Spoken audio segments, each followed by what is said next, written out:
antal fuqara. Kamu ni orang yang miskin. Sebab apa? Sebab harta tu Allah Ta'ala yang bagi.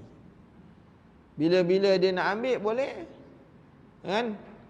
Jadi tuan-tuan, muslimin dan muslimat yang dirahmati Allah, firman Allah Ta'ala, innallaha la yuhibbu kulla mukhtalin fakhur. Sesungguhnya Allah tidak suka kepada setiap orang yang sombong dan membangga diri. Ini kita tengok ayat-ayat Quran berkenaan dengan peringatan-peringatan Allah Subhanahu wa taala kepada orang-orang yang sombong. Dan kata musannif, ini sombong ini termasuk dalam sifat yang tercela yang ada di dalam hati, dan ia adalah maksiat hati yang tersembunyi dan yang paling besar. Jadi orang ada sifat sombong ni